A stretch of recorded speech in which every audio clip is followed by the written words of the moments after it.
आत्मा हा मायेने आवृत आहे, म्हणजे आणि त्या आवृत्त असणाऱ्या आत्म्याला पुन्हा अनावृत्त करण्यासाठी मायेच्या सत्वगुणाचा परिणाम जे ज्ञान, त्या ज्ञानाने पुन्हा ह्या मायाच्या आवरणाची निवृत्ती होते. ठीक आहे ना. अशा प्रकारचं जर म्हटलं तर त्या मायेने आत्मदर्शन होतं असा अर्थ झाला. म्हणजे जर आत्मा मायेने दृश्य झाला, प्रकाशला गेला, तर आत्मा प्रकाश्य दृश्य जड मिथ्या असं होईल. परंतु मूळ ज्या अधिष्ठानावर माया अध्यस्त आहे त्या मायेचा प्रकाशकच आत्मा असल्यामुळं आत्माच प्रकाश स्वरूप आहे असं सिद्ध होतं आणि माया मिथ्या आहे असं सिद्ध होतं. अशी स्थिती आहे.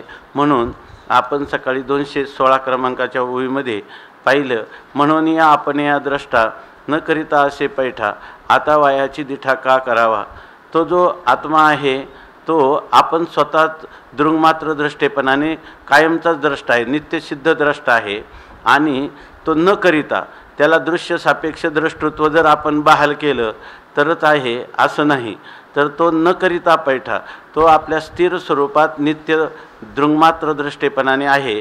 मग त्याला उगीच आता दृश्याची कल्पना करायची, माया कार्य जगत आहे किंवा जगताचं कारण माया आहे असा कार्यकारण भावाची कल्पना करून त्या आत्म्याचं द्रष्टेपण सिद्ध करण्याची काही आवश्यकता आहे का.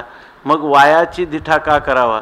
व्यर्थच आपण त्या आत्म्याच्या ठिकाणी तो नित्यसिद्ध द्रष्टा असताना त्याचा तो द्रष्टा आहे अशा त्या दिठा म्हणजे त्या द्रष्टेपणाची सिद्धी का बरं करावी. मग करण्याने काय फल प्राप्त होणार आहे याच्यावर टीका सांगतात. आगा द्रष्ट्याचे द्रष्टेपण असे कारणांतरे विण, येथे संबंध उपपादून देखना करावा. इथं आक्षेपार्ह आक्षेपार्थ सांगतात. अहो जर द्रष्ट्याचं द्रष्टेपण हे कोणत्याही कारणा वाचून आहे, म्हणजे मायेच्या सत्वगुणामुळं द्रष्ट्याचं द्रष्टेपण सिद्ध होतं आहे असं नाही.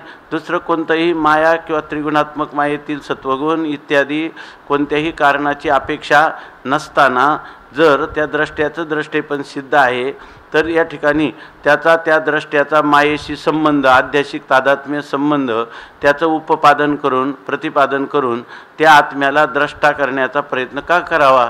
अर्थात करण्याचं काहीही कारण नाही. हे अवघे असंबद्ध पाही, देखणे मात्र असे ठाई, तो दृश्यास्तव काही देखना होय. हे तुमचं म्हणणं जे आहे आत्म्याचा मायेशी संबंध करून पुन्हा आत्मस्वरूपाचं यथार्थ ज्ञान सिद्ध करण्यासाठी त्या मायेच्या सत्वगुणाचा उपयोग होतो असं जर तुम्ही मनामध्ये गृहीत करत असाल तर हे बोलणं अत्यंत असंबद्ध किंवा विसंगत अशा स्वरूपाचा आहे. कारण तो देखणा दृंगमात्र दृष्टा असणारा आत्मा तो आपल्या ठाई कायमचाच नित्यसिद्ध असा स्वयंप्रकाश रूपत्वाने द्रष्टा आहेच आहे. तेव्हा त्याला काय पुढं दृश्याची कल्पना केली म्हणजेच त्याचं द्रष्टेपण किंवा तो देखणा आहे म्हणजे द्रष्टा आहे असं सिद्ध होणार आहे काय. अर्थात होणार नाही. देखणे दृश्य द्रष्टृत्व विलास म्हणून देखणेच देखणे असं पाहे, तरी वास पाहिलीच नाही. आपल्याला जो काही दृश्य आणि द्रष्टृत्वाचा जो विलास किंवा विस्तार आहे तो जर आपण पाहायला गेला, दृश्य द्रष्टृत्व विलास म्हणून देखणेच देखणे असं पाहे. हा दृश्य द्रष्टृत्वाचा जेव्हा विलास आपण पाहतो याचं आपण वास्तवाने त्याचं रहस्य काय आहे हे जाणायला जातो, त्यावेळेला आपल्याला असं लक्षात येतं का दृश्य द्रष्टृत्व विलास नाही, दुसरं काही नसून त्या ठिकाणी द्रष्टाच द्रष्ट्याला पाहत आहे असं जर वस्तुस्थिती असेल तर याचा अर्थ काय. द्रष्टा दृष्ट्याला पाहत आहे म्हणजेच काय, दृंगमात्र द्रष्टा स्वतःसिद्ध स्वयंप्रकाश आहे. त्याचं प्रकाशन करण्यासाठी कोणाची आवश्यकता नाही. तो सर्वांचं प्रकाशन करतो, पण ज्याच्या प्रकाशनासाठी कोणाची अपेक्षा नसते त्याच वस्तूला खरा दृंगमात्र वस्तूलाच द्रष्टेपण आहे, दुसऱ्या वस्तूला द्रष्टेपणच नाही. तरी मग त्यावेळेला त्याचं नित्यसिद्ध द्रष्टेपण ते काही दृश्य सापेक्ष सिद्ध होतं आहे का. नाही. असं जर असेल तर मग खऱ्या अर्थाने त्या द्रष्ट्याने द्रष्ट्याला तरी पाहिलं आहे का. कारण द्रष्टा द्रष्ट्याला पाहतो म्हणजे द्रष्ट्याचं द्रष्टेपणाने असणं हेच त्याचं पाहणं आहे, अशी जर स्थिती असेल तर खऱ्या अर्थाने त्याने आपल्या दृश्याला पाहिलंच नाही, दृश्याच्या वाटेवर तो गेलाच नाही, तो दृंगमात्र द्रष्टा स्वतःसिद्ध आहे असाच त्याचा अर्थ होत नाही का? इकडं बस. येथे देखिले ऐसे आवडे तरी आवडीची दिठी माझी बुडे, म्हणून देखताच नगडे देखिले ऐसे. आता तुम्ही म्हणाल की पण त्यांनी दृश्य पाहिलं असं आम्हाला आवडे म्हणजे भाष्ये गमे असं आम्हाला वाटतं, परंतु ते आवडीची दिठी माझी बुडे जे तुम्ही पाहिलं म्हणतात ना, तर ती आवडी म्हणजे ते जे पाहणं आहे, बरोबर ना, ते पाहणं म्हणजे ते दृश्य आहे, ते दृश्यच कुठं जातं? ते दृष्टीमध्ये म्हणजे दृंगमात्र दृष्टेपणामध्ये ते दृश्यच बुडून जातं. म्हणून न देखताच नगडे देखिले ऐसे. म्हणून त्यांनी पाहिलं म्हणणं काय आणि त्यांनी पाहिलं नाही असं म्हणणं काय, या दोन्हींची किंमत सारखीच होते. पाहणं म्हणजे हे न पाहणंच आहे आणि न पाहणं हे त्याचं पाहणंच आहे. म्हणून द्रष्टेच द्रष्टयास देखता नये भेदास, पुढे ऐसे सविलास बोलत असे. ते म्हणतात म्हणून स्थिती अशी आहे की द्रष्ट्यानेच द्रष्ट्याला पाहिलं तर द्रष्ट्याच्या मूळच्या दृंगमात्र दृष्टेपणामध्ये कोणता भेद निर्माण झाला? कोणताही स्वगत सजाती विजाती आदी कोणताच भेद निर्माण झाला नाही, कारण द्रष्ट्यानेच द्रष्ट्याला पाहिलं. पाहणाराही द्रष्टा आणि ज्याला पाहायचं तोही कोण आहे? द्रष्टाच आहे. म्हणजे याचाच अर्थ द्रष्ट्यामध्ये कोणताही भेद निर्माण झालेला नाही. आणि हीच गोष्ट पुढं आम्ही अधिक सविस्तर बोलत आहोत असं सांगतात.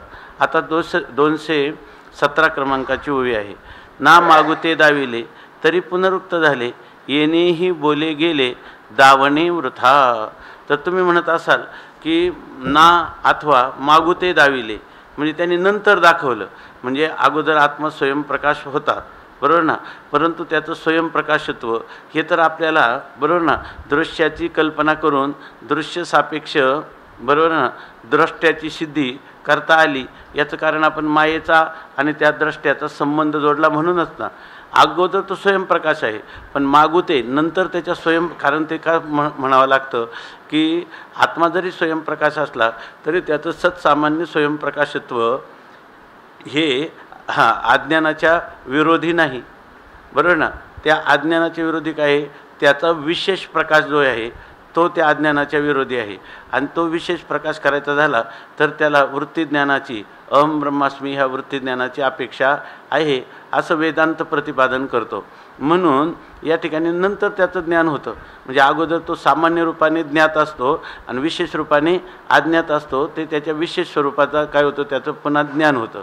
अगोदर असतो पण सामान्य स्वरूपाने असतो आणि नंतर काय त्याचं विशेष स्वरूपाने ज्ञान करून घेतलं म्हणजे मग हे अज्ञानाची काय होते? निवृत्ती होते. यासाठी अज्ञानाचा संबंध मानावाच लागतो. म्हणून ना मागुते दाविले नंतर दाखवलं. नंतर काय? द्रष्ट्याचं स्वतःसिद्ध द्रष्टेपण हे नंतर आपण दाखवलं म्हणजे त्याची सिद्धी केली असं जर म्हणतील तर हे काय झालं? पुनरुक्त झाले. हे पुनरुक्ती नावाचा दोष आला की नाही? म्हणजे पूर्वी काय होतं? द्रष्टा स्वयंप्रकाश होता आणि आता त्या स्वयंप्रकाश द्रष्ट्याचं काय केलं? दर्शन करून दिलं. म्हणजे काय झाले?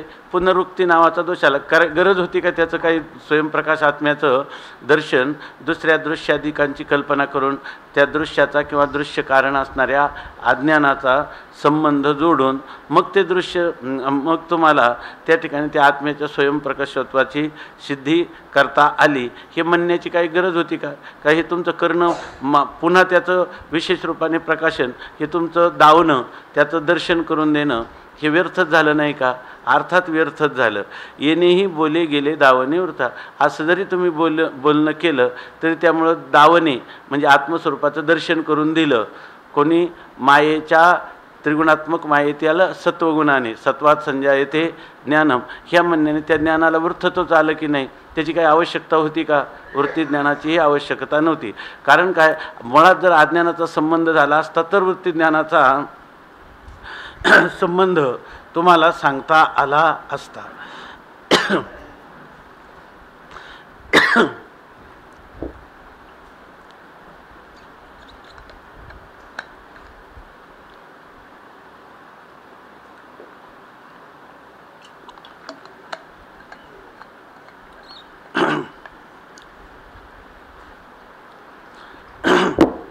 आता या श्लोकावर टीका सांगतात. द्रष्टे देखे द्रष्टेपणा म्हणून देखोनी झाला देखना, ऐसे म्हणाल तरी जाना पुनरुक्त झाले. किंवा तुम्ही असं म्हणाल, इथं असा टीकेमध्ये अर्थ केला की जर तुम्ही म्हणाल की मूळचा तो द्रष्टा आहे आणि त्यांनी द्रष्ट्यानेच पुन्हा दृश्याला पाहिलं, नंतर अगोदर तो स्वयंप्रकाश द्रष्टा होता आणि तरीसुद्धा त्या द्रष्ट्याच्या ठिकाणी द्रष्ट्याने द्रष्ट्याला पाहिलं असं. कारण तुम्ही काय केलं, दृश्याची कल्पना करायला गेले तेव्हा तुम्ही काय सांगितलं, दृश्य नाही पाहिलं, द्रष्ट्याने द्रष्ट्याचं. पण द्रष्ट्याने द्रष्ट्याचं का होईना दर्शन घेतलं ना परत, म्हणजे हा व्यवहार होऊ शकतो ना, असं जर तुम्ही म्हणत असाल तर हा केवळ पुनरुक्ती नावाचा दोष आहे. आणि द्रष्टे देखे द्रष्टेपणा म्हणून देखोनी झाला देखना, द्रष्टाच द्रष्टेपणाला पाहत असतो म्हणून त्या ठिकाणी तो देखना, म्हणून त्याचं द्रष्टेपण सिद्ध झालं असं जर तुम्ही म्हणत असाल तरी या ठिकाणी पुनरुक्ती नावाचा दोष येत नाही का? अगोदरच तो द्रष्टा आहे आणि त्या द्रष्ट्याने पुन्हा द्रष्ट्याला पाहिलं असं म्हणणं म्हणजे हा पुनरुक्ती नावाचा दोष नाही काय? अर्थात आहे. बोलीला अर्थ मागुता बोले तरी बोला आधीचा असे बोलिले, पुनरुक्तीचा आले व्यर्थपण येथे. जर आपण बोललेलाच विषय पुन्हा जर मनुष्य परत बोलला तर त्यात काय, त्याला अगोदर तुम्ही बोललेच होते आणि पुन्हा बोलले म्हणजे तुम्हाला पुनरुक्ती नावाचा दोष आला की ज्या ठिकाणी पुनरुक्तीची गरज नव्हती, म्हणून तुमच्या बोलण्याला, तुमचं बोलणं पुनरुक्ती ठरल्यामुळं तुमच्या बोलण्याला व्यर्थता आली. प्रथम शब्दाशी अन्यथा नसे तरी मागुता बोलतो रीता दिसे, म्हणून द्रष्टया तैसे द्रष्टेपण. जर एखादा प्रथम जो शब्द उच्चारण केला त्याच्यापासून अन्य अशा प्रकारचा कोणताच अर्थ जर निष्पन्न होत नसेल, पहिल्या शब्दाचा जो अर्थ आहे तोच अर्थ जर दुसऱ्या योजलेल्या त्याच शब्दाचा होत असेल तर मग तो बोल काय आहे, फुकट आहे, व्यर्थ आहे. तसं तुमच्या द्रष्ट्याने द्रष्ट्याला पाहिलं म्हणजे द्रष्ट्याच्या ठिकाणी द्रष्टेपणाची सिद्धी, हे तुमच्या द्रष्ट्यानेच द्रष्ट्याची सिद्धी केली, मुळातच तो द्रष्टा आहे आणि त्या दृष्ट्यानेच पुन्हा द्रष्ट्याला पाहिलं, ह्या म्हणण्यामध्ये पुनरुक्ती येत असल्यामुळं तुमचं बोलणं व्यर्थ आहे. आगा द्रष्टेनं द्रष्टृत्व देखिले येथे देखिलेपणेची गेले, द्रष्टे असे संचले ठाईचा ठाई. इथं काय, द्रष्ट्याने जर द्रष्ट्याला पाहिला असेल, द्रष्ट्यानेच कोणाचं दर्शन घेतलं, द्रष्ट्याचं दर्शन घेतलं, तर तिथं काय झालं, देखलेपणेची गेले, ते देखिलेपणेची गेले, त्यांनी पाहिलं ना, द्रष्ट्याने द्रष्ट्याला पाहिलं, ह्या म्हणण्यानेच त्याचं द्रष्टेपण गेलं. कारण काय, द्रष्टा जर द्रष्ट्याला पाहत असेल तर तो ज्याला पाहतो ते काय असतं, दृश्य जड असतं, मिथ्य असतं. म्हणून ते द्रष्टेपणाने द्रष्ट्याने द्रष्ट्याला पाहिलं ह्या म्हणण्यातच त्या द्रष्ट्याच्या ठिकाणी चिद्रूपत्व सिद्ध झालं का जडत्व सिद्ध झालं, अर्थात त्याच्या ठिकाणी मिथ्यात्व सिद्ध झालं. मग खरं द्रष्टा जे आहे तर ते द्रष्ट तसं त्याचं स्वरूप आहे का, नाही. द्रष्टे असे संचले ठाईच्या ठाई, द्रष्टा द्रष्ट्याच्या ठिकाणी विद्यमान आहे, द्रष्ट्याचं दृङ्मात्र दृष्टीपण नित्य विद्यमान आहे. त्या ठिकाणी त्या द्रष्ट्याला द्रष्ट्यानी त्या द्रष्ट्याची सिद्धी करण्यासाठी द्रष्ट्यानेच त्या दृश्याला पाहिलं तरच त्याचं द्रष्टेपण सिद्ध होईल, अशा प्रकारची स्थितीच नाही असा अर्थ. केवळ द्रष्टे जे दृङ्मात्र आपणची आपण या पात्र, तेथे परस्परतेचे चित्र उठले कैसे. केवळ जे द्रष्टा आहे ते केवळ द्रष्ट्याचं स्वरूप काय आहे, केवळ द्रष्टा फक्त दृङ्मात्र आहे, त्याच्यापुढं दृश्य म्हणून कधी कोणी आलंच नाही, असं त्याचं दृङ्मात्र द्रष्टेपण आहे. आणि त्या ठिकाणी ते जे दृङ्मात्र द्रष्टेपण आहे त्या दृङ्मात्र द्रष्टेपणाला पात्र असा तो केवळ एक द्रष्टाच आहे. दृङ्मात्र द्रष्टाच आपल्या केवळ आपल्या द्रष्टृत्वाने युक्त असा फक्त तोच आहे. म्हणून आपणची आपण या पात्र, तेथे परस्परतेचे चित्र उठले कैसे, तो एकटाच आहे. त्याच्या ठिकाणी तो सोडून कोणता दृङ्मात्र द्रष्टाच नाही, तो केवळ आहे. आणि त्याला पाहण्यासाठी दुसरा द्रष्टा कुठून आला, त्याला पाहणारा दुसरा कोणताही द्रष्टा नाही. नाही द्रष्टो द्रष्टे हे विपर्यलोपो विद्यते अविनाशित्वात, असं जसं वेद सांगतो त्याचप्रमाणे त्याची नित्यसिद्ध अशी स्थिती आहे. त्यामुळे तिथं परस्परतेचं चित्र तुमच्यासमोर आलंच कसं. द्रष्टा जर एकच आहे तर त्या द्रष्ट्यानेच द्रष्ट्याला पाहिलं, अशा प्रकारचा परस्परतेचा हा एक द्रष्टा आणि दुसरा त्याचं प्रकाशक असणारा दुसरा द्रष्टा, असा विचार तुमच्या अंतःकरणात उद्भवलाच कसा असं सांगतात. म्हणून दृश्यविलासेशी जाण देखणेची न देखतेपण, काजे निर्विकार निर्गुण विकरेना कधी. म्हणून दृश्य विलासेशी जाण, दृश्याच्या विलासासहित म्हणजे दृश्याच्या विस्तारासहित तिथं काय आहे, देखणेची केवळ काय आहे, द्रष्टाच आहे. किती दृश्याचा विलास झाला तरी त्या ठिकाणी तो काय आहे, केवळ द्रष्टाच आहे. देखणेची न देखणेपण, देखणेची न देखतेपण, त्या ठिकाणी तो दृंगमात्र दृष्टत्वाने असणं हेच त्याचं स्वरूप आहे. न देखते पण त्याच्या ठिकाणी कधीही नाही. म्हणून त्या ठिकाणी हे देखणं हेच न देखणेपण आहे. देखणं म्हणजे दृंगमात्र दृष्टेपणाने असणं, याचाच अर्थ तो स्वतःला कधीही विषय करू शकत नाही. अशा रीतीने त्याचं न देखतेपणच आहे. मग अशा वेळेला की ते जे दृंगमात्र दृष्टेपण आहे ते कसं आहे, निर्विकार निर्गुण विकरेना कधी. ते नित्य निर्विकार आहे, निर्गुण आहे, गुणातीत आहे आणि त्याच्यामध्ये कधीही विकार किंवा कोणत्याही प्रकारचं कार्य त्याच्या ठिकाणी संभवत नाही. म्हणून दृश्य भासा विकरला नाही सहसा, पुढे दृष्टांत ऐसा देऊनी बोले. म्हणून दृश्य भासा, कितीही दृश्याचा भास झाला तरी तो कधीही ते दृंगमात्र द्रष्टा हा कधीही विकाराला प्राप्त झाला नाही. कितीही दृश्याचा विस्तार हो, पण हा दृंगमात्र द्रष्टा हा कधीही विकाराला म्हणजे दृश्य सापेक्ष द्रष्टृभावाला कधीही प्राप्त झाला नाही. आणि पुढं सुद्धा अशाच प्रकारचा दृष्टांत देऊन आम्ही सांगत आहोत. 218 क्रमांकाची ओळी. दोरा सर्पाभासा साचपणे दोरू का जैसा, द्रष्टा दृश्या तैसा द्रष्टाची साचू. आता दोरा सर्पाभासा, दोरी आणि सर्पाचा झालेला आभास, ह्या दोन वस्तू की नाही, मूळचा आहे दोर आणि एक आहे सर्पाचा आभास. पण साचपणे दोरू का जैसा, मग दोरी आहे का सर्पाभास आहे. खऱ्या अर्थाने पाहिलं तर दोरीच फक्त त्या ठिकाणी साच आहे. सत्यत्व जर पाहिलं तर दोरीच सत्य आहे आणि सर्पाभासा हा मिथ्या आहे. तसं रज्जू सर्पाकार आणि भासी येले जगडंबर अशी स्थिती आहे. द्रष्टा दृश्यात ऐसा, दृष्टाची साचू. एक आहे मूळचा दृंगमात्र द्रष्टा आणि दुसरा आहे दृश्य. असू द्या किती दृश्याचा विस्तार, परंतु द्रष्टा आणि दृश्य यांच्यामध्ये साच कोण आहे, खरं सत्य कोण आहे, तर सत्यतो विठ्ठला कागा हा दाविला जगदाकार. या रीतीनं पाहिलं तर द्रष्टा आणि दृश्य याच्यामध्ये द्रष्टाच साच आहे आणि दृश्य जे आहे ते सर्पाभासाप्रमाणे मिथ्या आहे. टीका. दोरी सर्पाचा आरोप तरी दोरूचे आपे आप, दोराशे अन्यथा रूप झालेची नाही. दोरावर सर्पाचा आरोप केला तरी तो दोर आपल्या स्वरूपाच्या ठिकाणी वास्तवताने दोरच आहे. जरी दोराच्या ठिकाणी सर्पाचा आपण आरोप केला तरी वास्तव कोण आहे, दोरच आहे. आणि तो आपल्या ठिकाणी दोराच्याच ठिकाणी वास्तवतेने आहे. दोराला अन्यथा रूप म्हणजे सर्परूप कधीही प्राप्त झालेलं नाही. जरी सर्पाचा आभास होत असला तरी त्या काळातही दोर काय सर्प झालेला नाही.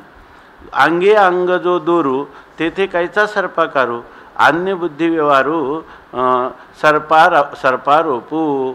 त्या ठिकाणी अंगाने जो दोर आहे त्या अंगाने म्हणजे स्वरूपाने असणारा जो दोर आहे, स्वस्वरूपाने असणारा जो दोरीचं दोरीचं असणारं जे स्वरूप आहे वास्तवतेनं, त्या ठिकाणी सर्पाचा आकार झालाच कसा, झालाच नाही. मग तर त्या ठिकाणी बुद्धीमध्ये हा जणू काही सर्प आहे अशा प्रकारचा व्यवहार झाला. तो बुद्धीच्या ठिकाणी हा सर्पाचा आरोप झाला, दोरीच्या ठिकाणी सर्पाचा आरोप झाला नाही. रज्जूने सर्प पाहिला नाही, रज्जू सर्प झाला नाही. आणि इतकंच नाही तर रज्जू ज्ञानानंतर त्या सर्पाची निवृत्ती रज्जू अधिष्ठानामध्ये झाली हे म्हणणं सुद्धा रज्जूला माहीत नाही. इतका तो कधीच अन्यथा स्वरूपाला प्राप्त होत नाही.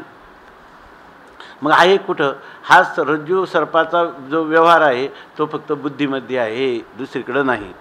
दोरी दुसरे नाही, तेथे सर्प कायचा काही, तेवी द्रष्ट्याच्या ठाई द्रष्टेचे असे. ते म्हणतात दोरीमध्ये दुसरं काही सर्प म्हणून झालेलाच नाही. दोरू जर दुसऱ्या पदार्थाला प्राप्त झाला नाही, कोणत्या आकारालाच जर प्राप्त झाला नाही, तर तिथं सर्प कसा काय आला, कुठून सर्प आलाच नाही. त्याप्रमाणे द्रष्ट्याच्या ठिकाणी द्रष्टाच आहे, दृश्य कधी द्रष्ट्याच्या ठिकाणी आलेलंच नाही. द्रष्टृत्व ठीक आहे ना, फार वेग नाही ना होत. द्रष्टृत्वी दुसरे असे तरी अन्यथा दृश्य भासे, म्हणून दृश्य निशेष नसे द्रष्टेची साच. म्हणतात द्रष्टृत्वी दुसरे असे, द्रष्टृत्वाच्या ठिकाणी दुसरं जर असलं तर मग अन्यथा दुसरं असलं तर मग दृश्य म्हणून अन्यथा म्हणजे जो द्रष्टा नाही असं दृश्य पदार्थ त्याच्या ठिकाणी भासेल. पण कधी भासेल, द्रष्टृत्वाच्या ठिकाणी दुसरं असलं. पण द्रष्टा काय आहे, एकम एवा द्वितीयम ब्रह्म नेह नानास्ती किंचन. तिथं त्या ठिकाणी द्रष्ट्याच्या ठिकाणी द्रष्टाच जर असेल तर त्या ठिकाणी द्रष्टाच्या ठिकाणी दुसरं असेल तर मग त्या ठिकाणी दृश्याचा भास होईल. म्हणून आता मग याचा अर्थ द्रष्ट्याच्या ठिकाणी द्रष्टाच आहे म्हणून दृश्य म्हणून निशेष नसे, दृश्य म्हणून कोणताही पदार्थ त्या मूळ दृग्मात्र द्रष्ट्याच्या ठिकाणी नाही. म्हणून खरं कोण आहे, दृश्य साच आहे का द्रष्टा साच आहे? द्रष्टाच साच आहे, सत्य आहे. 219 आणि 220 असं 2 ओव्यांचं युग्म आहे. दर्पणे आणि मुखे, मुख दिशे हे न चुके, परिमुखी मुख सतुके, मुखी मुख सतुके दर्पणी नाही. तैसे द्रष्टा दृश्यादोह साचुकी देखता ठाव, मनवनी दृश्याते वावो ते खिले जरी, असं सांगितलं.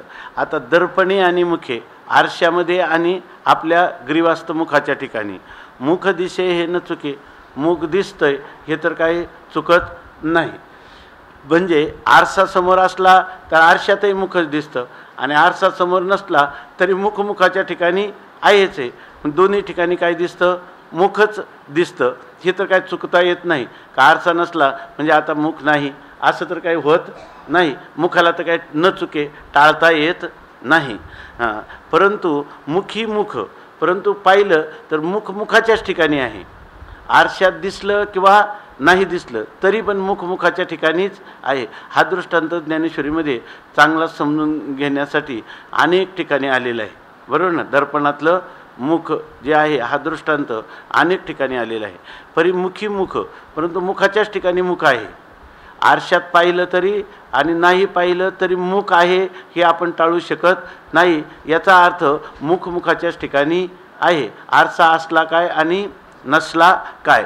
पण सतुके दर्पणी नाही, परंतु सतुके म्हणजे सत्य साच, ते त्या ठिकाणी दर्पणामध्ये ते साच नाही. तो का म्हणे मुख नाही दर्पणात संतोषाची मात दुसरी ते. या ठिकाणी आपल्याला जो आनंद होतो मुख पाहिलं, हा आनंदाचं कारण काय आहे की आपली अंतःकरणवृत्ती म्हणजे मुखच मुखाला पाहत असतं अशी खरी स्थिती आहे.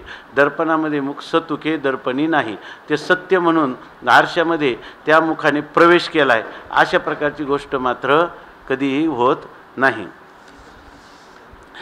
एकची दिशे दुसरे एकची दिशे दुसरे दर्पणाचे ने आधारे, एरवी काय वस्तू विचारे दुजी आहे. या ठिकाणी वस्तूचा विचार केला, वस्तुस्थितीने विचार केला तर दुसरा आहे का. एकच मुखच मुखाच्या ठिकाणी आहे, पण त्या आरसा उपाधीमुळं ते दुसरं आहे असं दिसतं, परंतु दुसरं मुख म्हणून सत्य नाही. मग कोणतं सत्य आहे, ग्रीवास्त असणारं मुख जे आरशातही दिसतं आणि आरसा नसला तरी दिसतं, हे मात्र सत्य आहे. मनोनी द्रष्टा दृश्यादोह साचो की देखता ठावो, मनोनी दृश्याते वावो देखिले जरी. म्हणून द्रष्टा आणि दृश्य ह्या दोघांच्या ठिकाणी पाहिलं, दृष्टा आणि दृश्य ह्या दोघांचा विचार केला तर देखता ठावो साचुकी, तो पाहणारा जो आहे ना द्रष्टा, त्या द्रष्ट्याचं जे स्वरूप आहे तेच साच आहे, तेच खरं आहे.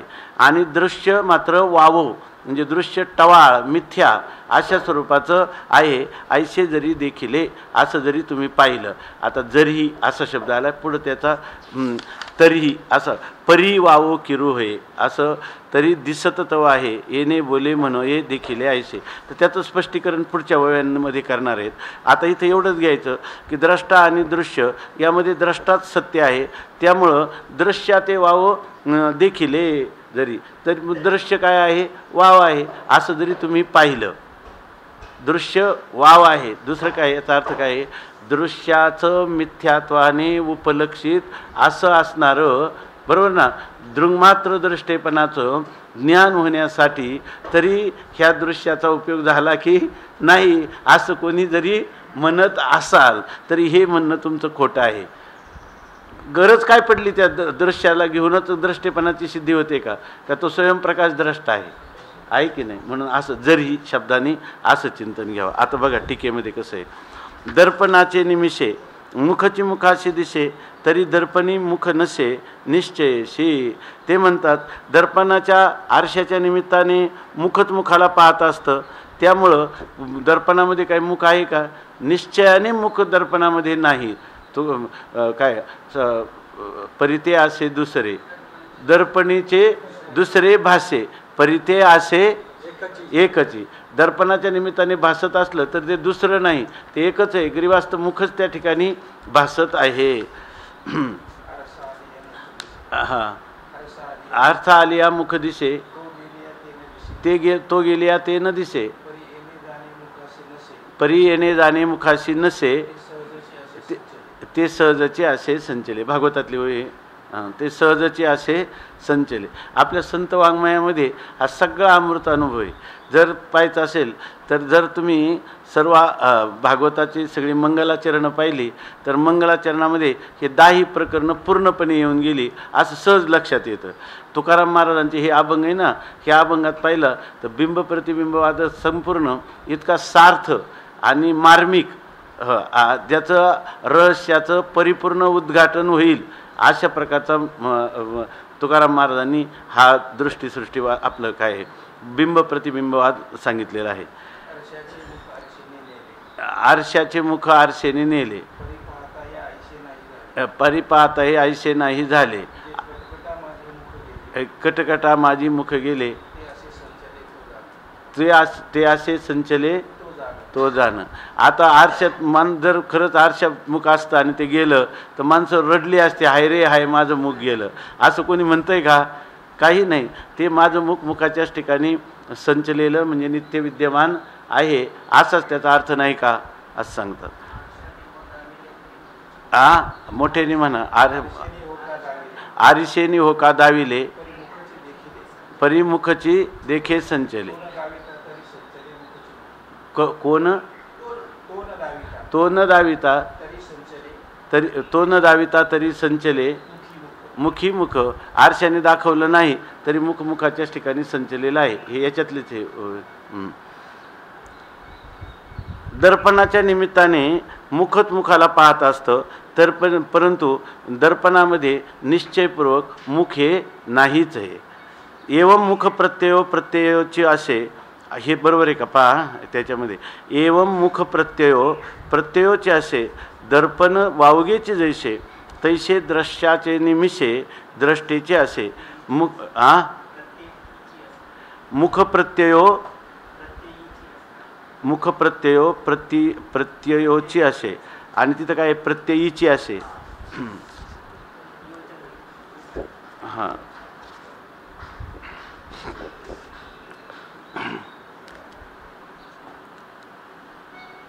प्रत्ययोची तिथं प्रत्ययीची असे.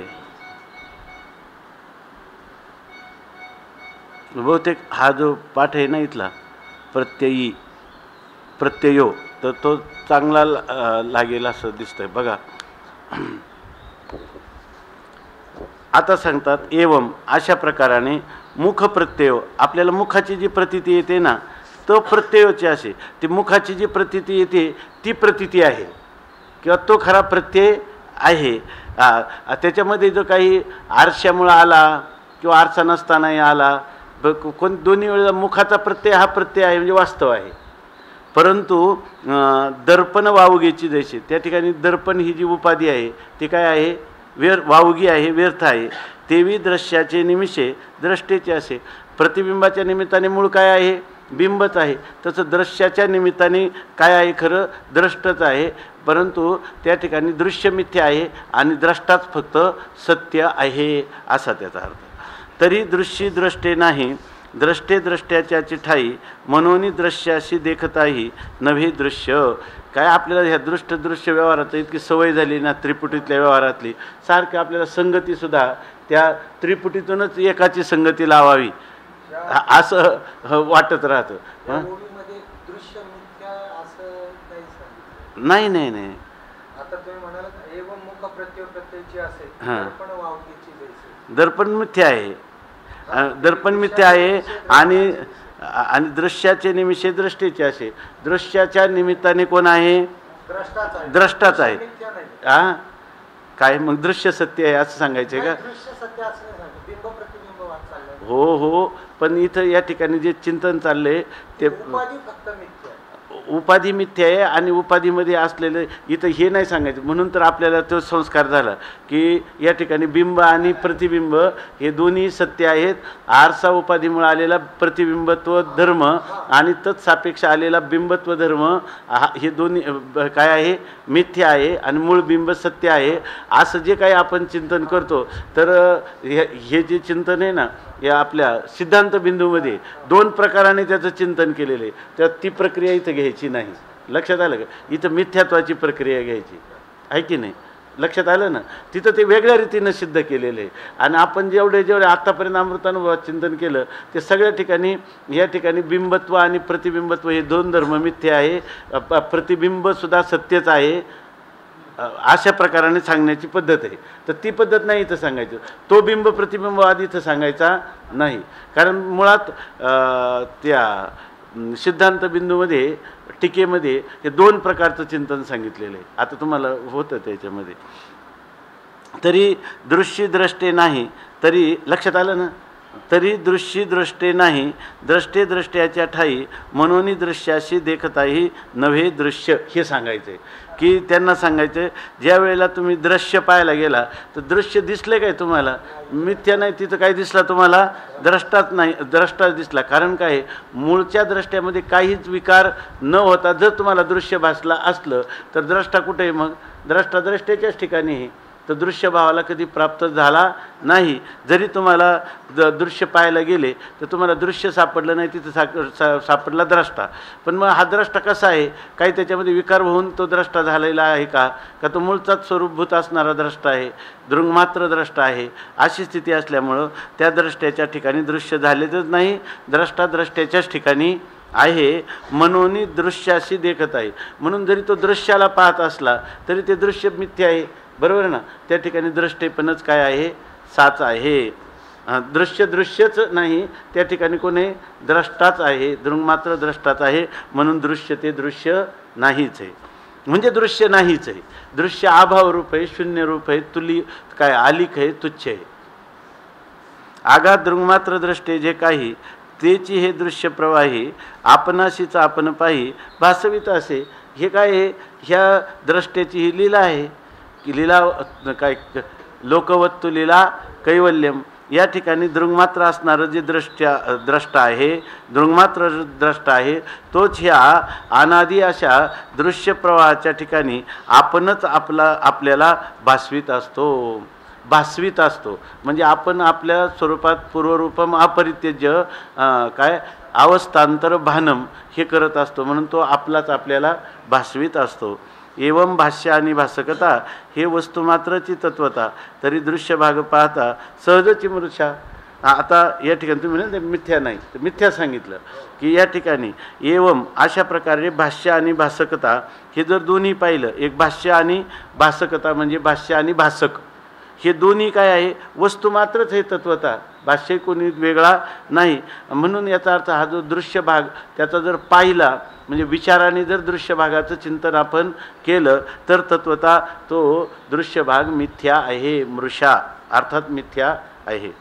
द्रष्टा जरी ठाई ठावो तरी दृश्य हे अंगेचे व्हावं, उभयता अभिप्रावो देखना एकू. आता ते म्हणतात द्रष्टा जर ठिकठिकाणी, बरोबर ना, ठिकठिकाणी म्हणजे जेव्हा दृश्याला पाहतो, दृश्याचा विस्ताराला पाहतो, तेव्हा जर ठिकठिकाणी हा द्रष्टा जर ठिकठिकाणी आपल्याला म्हणजे प्रत्येक ठिकाणी द्रष्ट्याचं दृंगमात्र दृष्टे पण त्रिकालाबाधित जसंच्या तसंच आहे असं जर दिसत असेल, अर्थात दृश्य वाव आहे, दृश्य मिथ्या आहे. आणि ह्या दोन्हीचा अर्थ काय होतो, दृश्य मिथ्या आहे म्हणणं काय आणि द्रष्टा सत्य आहे म्हणणं काय, या दोघांचा अभिप्राय होतो. देखना म्हणजे दृंगमात्र द्रष्टा हा एक आहे असं त्याचा अर्थ होतो. दोन्हींचा अर्थ काय झाला, एकच झाला. दोन्हींचा अर्थ एक झाला का द्रष्टा एक आहे हे सिद्ध झालं. द्रष्टा एक आहे म्हणजे द्रष्टा एकरूप आहे हे सिद्ध झालं.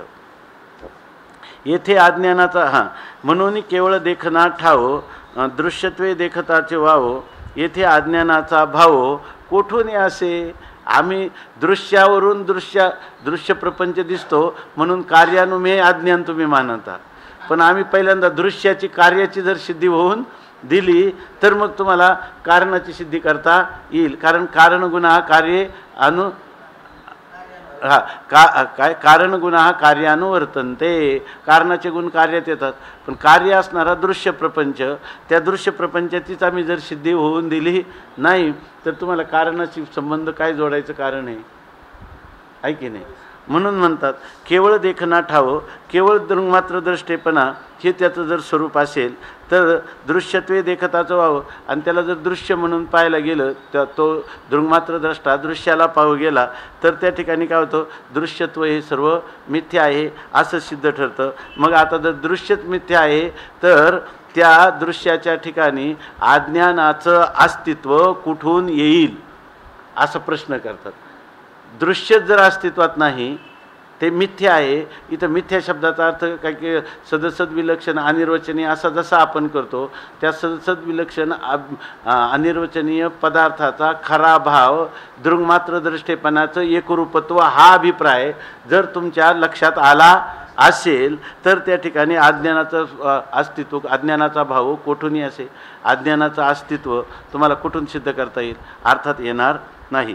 पुढे पूर्वपक्षैक पद असे ते विवरू विशद अनुभवाचा स्वाद लाधेल जेने. आता ते म्हणतात या पुढे ना पूर्वपक्षाचं एक वचन आम्ही सांगणार आहे. पूर्वपक्षैक पद, पूर्वपक्षाचं एक वचन आम्ही घेणार आहे. म्हणजे काय, अभिपेत्य परिहार या रूपाने आम्ही पूर्वपक्षाचं वचन घेणार आहे आणि ते फार स्पष्ट करून त्याचं विवरण आम्ही करणार आहोत. स्पष्ट रीतीनं त्याचं विवरण आम्ही करणार आहोत.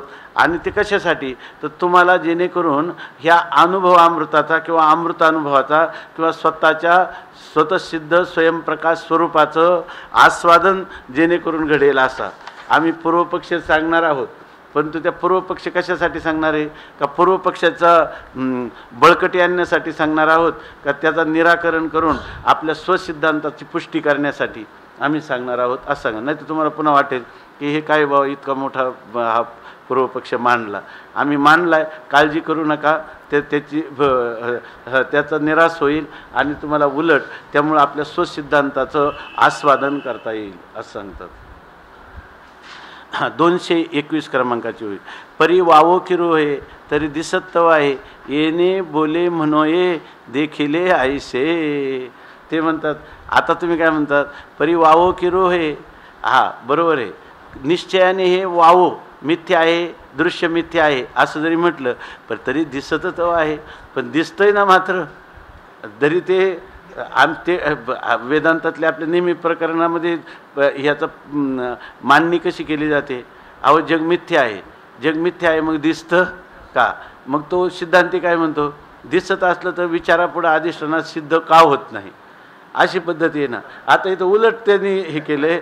आज तुम्ही म्हणता हे मिथ्या आहे, मिथ्या आहे, पण मिथ्या आहे पण दिसतं का असं जर म्हणतात. येणे बोले याचाच अर्थ काय होतो, येणे बोले म्हणोये देखिले आयसे, ह्या बोलण्याने काय अर्थ होतो, हे देखिले आयसे होय यांनी पाहिलं असाच अर्थ होतो की नाही.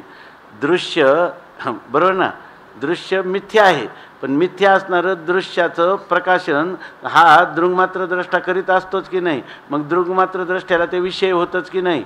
म्हणजे त्याने देखिले त्यांनी पाहिलं, बरोबर ना. जर मिथ्या आहे परंतु दिसतं की नाही, दिसतं तवा आहे, दिसतं तर खरं ना. म्हणे येणे बोले म्हणोये देखील यायचे, या बोलण्यानेच काय होतं, त्याने ते पाहिलं. म्हणजे त्या दृंगमात्र दृष्ट्याने त्या दृश्याचं मिथ्या का होईना पण त्याचं दृष्टेपण, त्याचं द्रष्टृत्व केलं की नाही. मग त्याचं दृष्टेपण हे त्याच्यामुळं दृश्य सापेक्षचं दृष्टेपण सिद्ध झालं नाही काय, लक्षात आलं ना. असं म्हणता येईल की नाही. हाच पूर्वपक्ष आहे. त्यांनी सांगितलं ना, हा पूर्वपक्ष आम्ही पुन्हा सांगतो की अहो जरी मिथ्या हे दृश्य सिद्ध झालं तरी त्याच्यामुळं आत्मेच्या ठिकाणी द्रष्टृत्वाची सिद्धी होते. कारण ते दिसत आहे ना. मग दिसत आहे म्हणजे ते दृश्य आहे ना, दृश्य आहे आणि ते ज्याला दिसतं त्याचा द्रष्टा दुसरा कोणी आहे की नाही. मग ते दृश्य त्या द्रष्टेची सिद्धीसाठी उपयोगी आहे की नाही. म्हणजे याचा अर्थ त्याचं दृष्टेपण आहेच आहे, बरोबर. त्याच्या दृष्टेपणासाठी तरी दृश्याचा स्वीकार केला पाहिजे, असं नाही का म्हणता येणार. मिथ्या असू द्या हो, पण दिसतंय ना, ह्या बोलण्यानेच काय झालं, त्याच्या ठिकाणी दृष्टेपण आलं. म्हणो येणे बोले म्हणोये, या बोलण्यामुळे आम्हाला म्हणोये असं म्हणता येतं का देखिले ऐसे. त्यांनी त्याला पाहिलं, मिथ्या का होईना पण त्या दृश्याला त्यांनी पाहिलं. याचा अर्थ त्याच्या ठिकाणी दृष्टेपण कोणतं आहे, निरपेक्ष दृष्टेपण सिद्ध होतं का सापेक्ष दृष्टेपण सिद्ध होतं. येणे बोले म्हणो ये असे का त्याच्यात, मग सांगायचं असतं ना. फारच चांगलं आहे. मग येणे बोले होय आती ऐशी, या बोलण्यावरून ते दृश्य आहे असं सिद्ध होतं. आता ह्याच्यामध्ये जरी दुरून चिंतन करावं लागतं, पण हे जर केलं तर एकदम चांगलं आहे. त्याच्यात आहे का पाठभेद, मग सांगितला नाही तुम्ही. त्यांनी सगळं झाल्यावर सांगितलं. असं कशाला. येणे हे जे आहे ना, याला ते जास्त पूरक, कारण ती जी आवृत्ती आहे ना याच्या पूर्वीची आहे आणि ती मूळ जशी संस्कृत संहिता आहे तशी आहे, म्हणून त्याला प्रामाण्य जास्त घेऊन चिंतन केलं पाहिजे. येणे बोले म्हणो, येणे बोले होय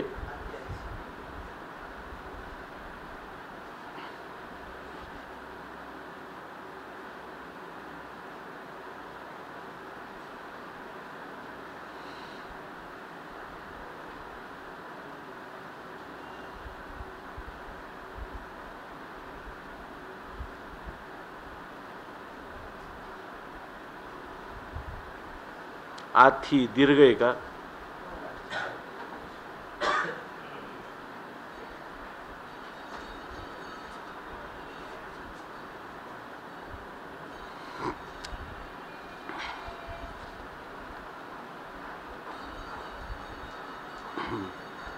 बरोबर ना. ह्या बोलण्यावरून सिद्ध का होतं, आथी आयसे दृश्य आहे असं सिद्ध होतं. मिथ्या का होईना पण मिथ्या आहे असं सिद्ध उलट होतं, असं त्यांनी घेतलं. आता टीका. द्रष्टे असे एकले, दृश्य हे वाव झाले तरी नसतेच देखिले हे तव साच. तर ते म्हणतात द्रष्टा एकटाच आहे आणि दृश्य हे मिथ्या आहे, तरी ह्या बोलण्यावरून काय दिसतं, नसतेचे नसणारं दृश्य, पण ते नसणाऱ्या दृश्याचं त्यांनी प्रकाशन केलं म्हणूनच भास झाला की नाही. मग हे तव साच, हे तर खरं आहे का नाही. नाही आणि देखिले याशी अज्ञान कारण झाले, या आक्षेपाशी केले परिहरण असे. तुम्ही काय म्हणतात, नाही आणि देखिले, जो पदार्थ नसावा आणि दिसावा, नसावा तत्वतः नसावा आणि व्यवहारतः दिसावा, याशी अज्ञान कारण झाले. कधी कधी होतं हे, जर तुम्हाला सामान्य स्वरूपाचं ज्ञान आणि विशेष स्वरूपाचं अज्ञान असेल तरच ही गोष्ट घडेल की नाही, बरोबर आहे की नाही. म्हणून म्हणतात नाही आणि देखिले याशी अज्ञान कारण झाले, या आक्षेपाशी केले परिहरणाचा. हा जो तुम्ही आक्षेप करता ना, नसताना नसावं आणि दिसावं, बरोबर ना, याला कारण काय असावं, अज्ञान हेच कारण आहे असं सिद्ध होतं. म्हणजे अज्ञान काही करून आपल्या माथी मारण्याचा प्रयत्न करतात सिद्धांताचे. अज्ञान मानलं पाहिजे याशी अज्ञान कारण झाले.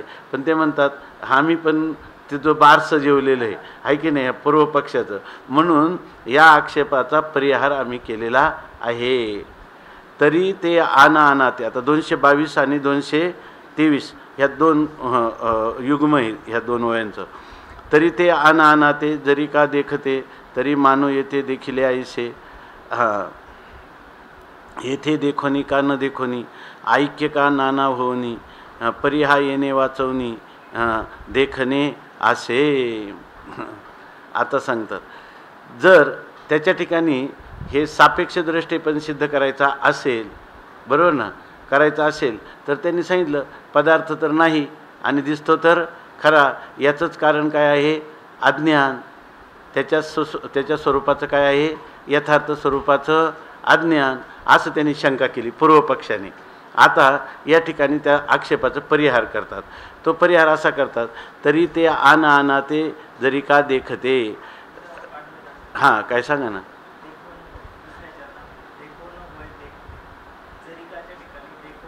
एक मिनिट, हां, मी पुन्हा वाचतो. किती ओळी? 222. तरी आन आनाते देखोनी, बरं का, तरी आन आनाते जरी का देखते. इथं देखोनी होय देखते, तरी मानू येते देखिले ऐसे. हां, बरोबर ना. येथे देखोनी का न देखोनी, ऐक्य का नाना होनी, परी हा येणे वाचवणी, देखणे असे.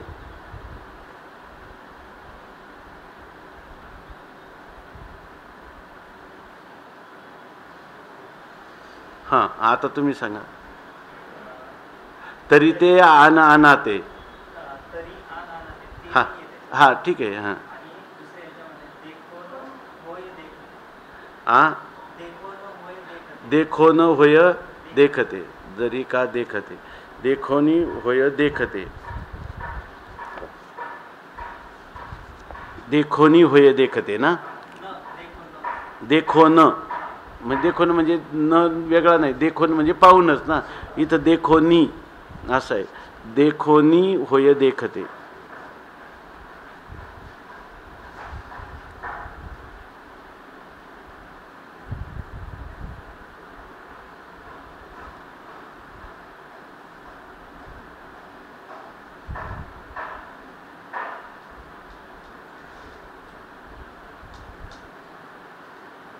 त्या ठिकाणी देखो न होय देखते, बरोबर ना. तरी मग बाकी सगळं ठीक आहे ना.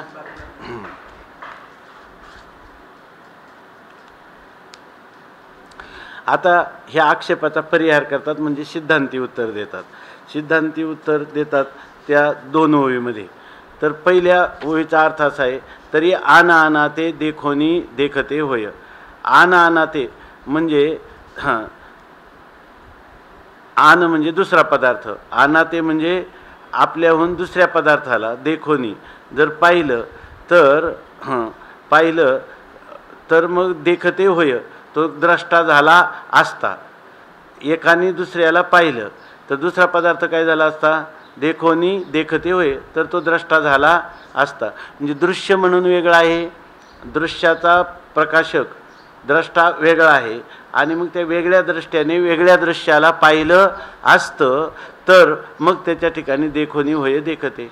तर त्याच्या ठिकाणी आपल्याला दृष्टेपणा आपल्याला आला आहे असं वाटलं असतं, किंवा दृष्टेपणा सिद्ध झाला असता. एकाने अन्य असणाऱ्या पदार्थाने अन्याचं प्रकाशन केलं तर तो त्याच्यातला पदार्थ जो आहे तो अन्य असणारा त्या दृश्याचा प्रकाशक द्रष्टा असं त्याचं दृष्टेपण सिद्ध झालं असतं. तरी मानू येते देखील ऐसे. आणि मग आपल्याला म्हणता आलं असतं की हे दृश्य असून त्याचा प्रकाशक हा द्रष्टा आहे, आणि मग त्याच्या ठिकाणी दृष्टेपणाची सिद्धी झाली असती, बरोबर ना. पण येथे देखोनी का न देखोनी, ऐक्य का नाना होनी, परी हा येणे वाचूनी, देखणे असे. परंतु या ठिकाणी देखोनी, समजा त्यांनी अन्याला पाहिलं, मिथ्या पदार्थाचं प्रकाशन केलं, किंवा न देखोनी समोर मिथ्या पदार्थच नाही, तर त्यावेळेला त्यांनी त्याचं प्रकाशन केलं नाही, म्हणजे दृश्य सापेक्ष दृष्टेपण त्याच्या ठिकाणी प्रतीतीला आलं नाही, किंवा दृश्य सापेक्ष दृष्टेपण सिद्ध झालं, ठीक आहे ना. तर म्हणतात मग, किंवा ऐक्य का नाना होनी, किंवा तो एकच आहे, बरोबर ना, आणि तोच काय झाला, पहिला एक आहे आणि नंतर तो नानात्वाला प्राप्त झाला. पहिला एक होता, आता तो नानात्वाला प्राप्त झाला. पण जेव्हा नानात्वाला प्राप्त झाला म्हणजे दृश्याचा अनेकत्वाने विस्तार झाला तेव्हाही त्याचं एकपण जसंच्या तसंच आहे. आणि जेव्हा दृश्य समोर नाही तेव्हा तर त्याचं एकपण आहेच, म्हणजे त्याचं एकपण त्रिकाला बाधित आहे. बरोबर ना. मग तो बरं जेव्हा नानात्वाला प्राप्त झाला तरी त्याचं एकरूपत्व अभंग आहे. आणि जेव्हा नानात्वाला प्राप्त झाला नाही तेव्हासुद्धा त्याचं केवळ सापेक्ष एकत्व आहे का निरपेक्ष एकत्व आहे, तेव्हाही त्याचं निरपेक्ष एकत्व आहे. म्हणजे त्याच्या मूळ दृंगमात्र दृष्टेपणाला कधी बाद आलाच नाही. एकत्वात असो किंवा नानात्वात असो त्याला कोणी पाहो, त्या आपलं तो कोणाचं प्रकाशन करो किंवा न करो, हा येणे वाचून देखणे असे दोन्ही ठिकाणी ह्या दृंगमात्र दृष्ट्या वाचून दुसरा द्रष्टा आहे का, देखणे असे देखणं आहे का, नाही. असं जर म्हणत असाल मग त्या अगोदर तो पदार्थ काय नसावा आणि मग तो दिसावा. बरोबर ना. याला कारण आहे अज्ञान असं मानावं, परंतु असं कधीच झालं नाही. तो दिसला नाही तरी आहेच आहे आणि बरोबर ना, दिसला तरी आहेच आहे. म्हणजे आहे हे त्याचं काय आहे स्वरूप आहे. इथं आहे म्हणण्यापेक्षा दृंगमात्रता हे त्याचं काय आहे स्वरूप आहे. तो कधी अन्यथा भावाला प्राप्त झाला नाही तर मग त्याच्यासमोर अज्ञान मानण्याची गरज काय आहे. किंवा त्याचं दृष्टेपण सिद्ध करण्यासाठी दृश्य मानलं तरच दृष्टेपण सिद्ध होतं असं काही त्या ठिकाणी आहे का, अर्थात नाही. झालं असतं कधी जर त्या ठिकाणी तो पदार्थ पाहिलं तेव्हा त्याचं दृष्टेपण आहे, नाही तेव्हा त्याचं दृष्टेपण नाही. तो एक आहे तेव्हाच त्याचं एकपण किंवा एकमात्र दृष्टत्वाने त्याची सिद्धी आहे आणि जेव्हा पाहत नाही तेव्हा नाही. असं मात्र कधीही झालेलं नाही. म्हणून येणे वाचून देखणे असे याच्या वाचून दुसरा द्रष्टा आहे का, त्यांनी दृश्याला पाहिलं म्हणजेच आहे. दृश्याला पाहिलं तरी याच्या वाचून दुसरा द्रष्टा नाही आणि दृश्याला पाहिलं नाही तरी याच्या वाचून दुसरा द्रष्टा नाही. अशी खरी काय आहे वस्तुस्थिती आहे. मग तुम्ही सांगा बरं, मानू येते देखील ऐसे, त्यांनी पाहिलं असं तुम्हाला मानता येईल काय. म्हणजे त्याचं दृष्टेपण दृश्य सापेक्ष सिद्ध झालं असं तुम्हाला प्रतिपादन करता येईल काय, अर्थात करता येणार नाही. टीका पहा. हां, आता तिथं परिहा येणे वाचवणे देखणे असे याच्या वाचून दुसरा कोणता देखणा द्रष्टा आहे काय, का द्रष्टा एकच आहे, का द्रष्टा एकच आहे. म्हणून दुसरं आहे ना, न अन्य तो काय आतो न अन्यद अस्ति द्रष्टा, म्हणून असंच आहे ना. म्हणून ह्याच्याहून दुसरा द्रष्टाच नाही. म्हणजे द्रष्टाच द्रष्टा आहे तर दृश्य आहेच कुठं, दृश्यच नाही तर दृश्य सापेक्ष दृष्टत्व आहेच कुठं. बरोबर आरोपित असलं ते आरोपच आहे, मिथ्या आहे असं म्हणून त्याने मागं लिहिलं ना. म्हणून दृश्याते वाव देखील जरी दृश्याचं जरी वाव मिथ्या आहे असं जरी पाहिलं तरी तुम्ही अशी शंका कराल. अभिप्रेत्य परिहार करताना सांगतात परी वावो किरो हे तरी दिसत्व आहे येणे बिरो म्हणून हे देखील ऐसे, असं जरी तुम्ही म्हणत असाल तरी मागं जरी आहे ना, तरी ते आना ते जरी का देखते किंवा जरी देखोनी देखते असंच आहे ना. देखोनी हां देखोनी ते तर राहील.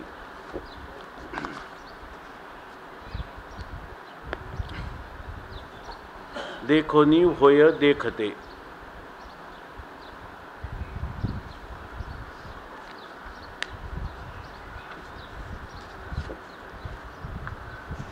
पदांच्या योजनेचं सामंजस्याने चिंतन करताना खंडन खाद्यामध्ये एवढा कस लागतो का नाही माहीत नाही आपल्याला त्याच्यामध्ये, पण अशा शब्दांच्या योजना केल्यात का नाही याच्यामध्ये. आता हे जर पूर्व पक्ष कुठून सुरू झाला हे जर कळलं नाही आणि उत्तर पक्ष सिद्धांती कसं उत्तर देतात हे जर कळलं नाही तर किती अमृतानुभवाचं हे पदांचं हे केलं, कुठं आक्षेपार्थ हे सुद्धा लक्षात जर आलं नाही तर काय अर्थ लागणार आहे याचा, काहीच अर्थ लागणार नाही आहे की नाही.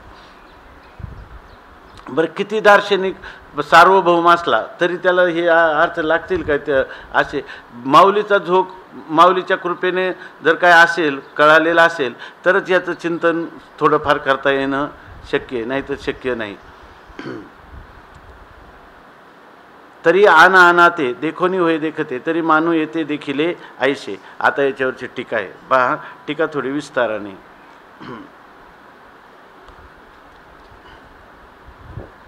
द्रष्टे आन दृश्य आन ऐसे जरी घडत तसे जाण तरी सुखे अज्ञान कारण होते. वरचे 43 होईपर्यंत पाहिले ना आपण.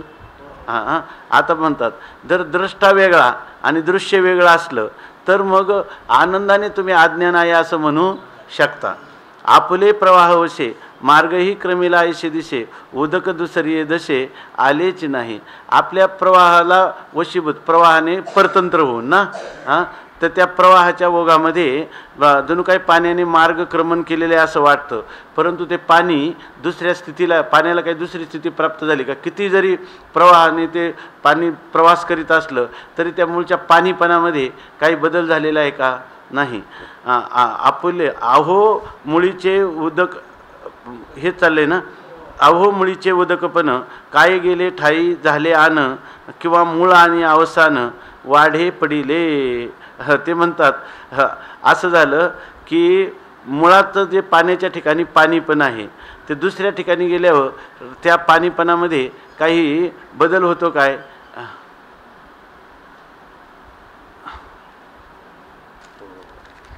वाह. हाँ पुस्तकाली महाराज जी की बात जो पढ़ रहे हैं. हाँ ठीक है ठीक है ठीक है ठीक है. हम इसका अनुवाद करेंगे और बाद में आपको तकलीफ दिया हम नहीं आपको तकलीफ नहीं नहीं आशीर्वाद मिलता रहता है. नहीं नहीं नहीं आपको बहुत तकलीफ है. हम वो करेंगे अभी सब.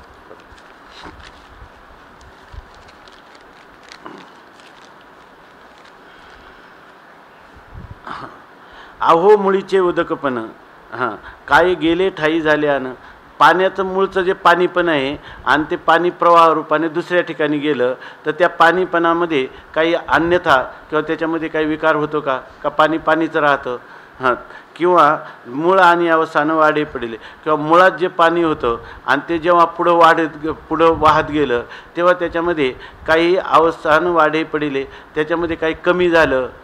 त्या पाण्याचा काही क्षय झाला पाणीपणाचा क्षय झाला किंवा त्या पाणीपणात काही वाढ झाली असं काही घडलं आहे का?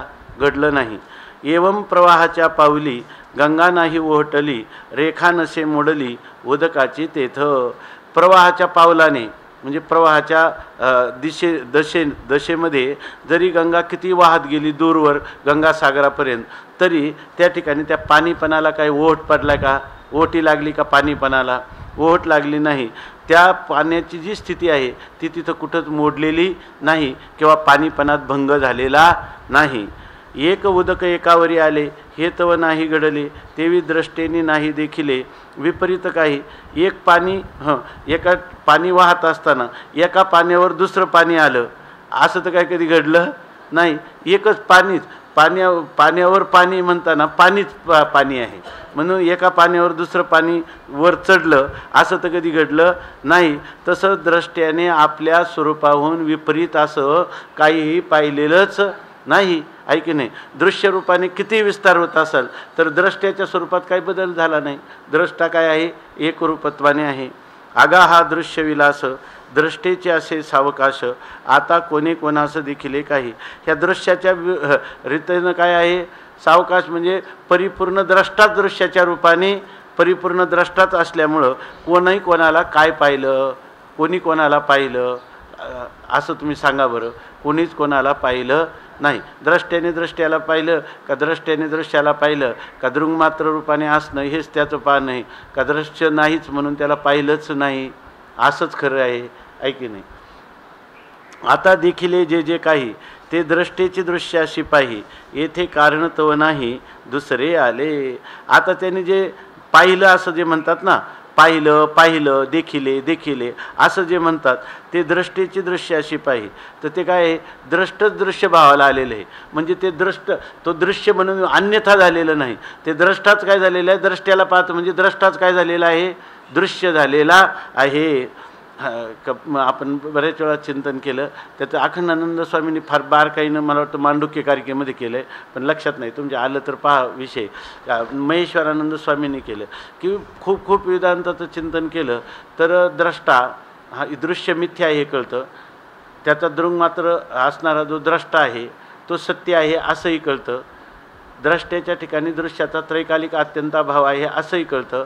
आणि आत्यंताभाव असूनही ज्या दृंगमात्र द्रष्ट्याच्या ठिकाणी दृश्य दिसतं तिथंच त्याचा त्रैकालिक आत्यंताभाव आहे हेही कळतं. परंतु हे लवकर लक्षात येत नाही. यालाच म्हणायचं चिद्विलास. हे लक्षात येत नाही का दृश्य हा द्रष्टाच आहे. दृश्य हे द्रष्ट्याचंच स्वरूप आहे, दुसरं काही नाही ही गोष्ट लक्षात येत नाही. दृश्याचं मिथ्येपण लक्षात येतं, त्याच्या सापेक्ष द्रष्ट्याचं सत्यत्व लक्षात येतं. पण दृश्य हे द्रष्ट्याला सोडून अन्य पदार्थच नाही, तो साक्षात द्रष्टाच आहे. दृश्य हे द्रष्टाच आहे असं काही लक्षात येत नाही. म्हणून आपल्याला कार्यात्मक कारणात्मक ह्या कार्यकारण भावाचा बाद करून मग आपल्याला आत्मस्वरूपाचं यथार्थ ज्ञान होतं असं वाटतं. पण दृश्याला पाहत असतानाही मीच मला पाहत आहे असं ज्ञान होत नाही. खरं असं हे स्वरूप जे हे अति भाग्याचं लक्षण आहे. म्हणजे बुद्धीला तिथून पुढे कोणते श्रम द्यायचं राहिलंच नाही. सगळ्या श्रमाचा परिहार झाला. तुकाराम महाराजांनी त्या वैकुंठ गमनाच्या मला वाटतं आता हे स्वरूप आम्हाला दृश्य सगळं आत्माच आहे. सर्वम यद अयम आत्मा हे जेव्हा दर्शन होईल तेव्हा त्याला पुढं सीनच कोणत्या प्रकारचा राहिला नाही. म्हणून तुकाराम महाराजांचं आता काय मी सांगितलं एक अभंग नाही ते पण म्हणता येईल. नाही ते नाही हे इथला शब्द हा परिहार झाला अवघ्या दुःखाचा मागीला. हे जर आपल्याला दृश्य हे माझं आत्मस्वरूप आहे असं जर कळलं तर तुकाराम महाराज म्हणतात परिहार झाला अवघ्या दुःखाचा मागीला. आतापर्यंत कोणते सत्यत्वापासून मिथ्यात्वापर्यंत जेवढं काही मी जीवनामध्ये चिंतन केलं त्या सगळ्याचा परिहार झाला. खऱ्या दुःखाचा परिहार त्यावेळेला झाला. हा जिकडे पाहे तिकडे पाहे तिकडे बाप माय विठ्ठल आहे रखुमाई. असं वनपट्टन एक भाव अवघा ठाव जन विजन झाले आम्हा विठ्ठल नामा प्रमाण. आणि पाहे तिकडे बाप माय विठ्ठल आहे रखुमाई. अवघा ठाव सरता वनपट्टन एक भाव अवघा ठाव सरता झाला. आणि शेवटचं प्रमाण पण फार गोड आहे. अवघा ठाव सरता झाला. वनपट्टन एक भाव अवघा ठाव सरता झाला. सापडलं का? ठाव नाही सुख दुःखा नाचे तुका कौतुके होतिके. असं आहे. ठाव नाही सुख दुःखा नाचे तुका कौतुके असं सांगतात.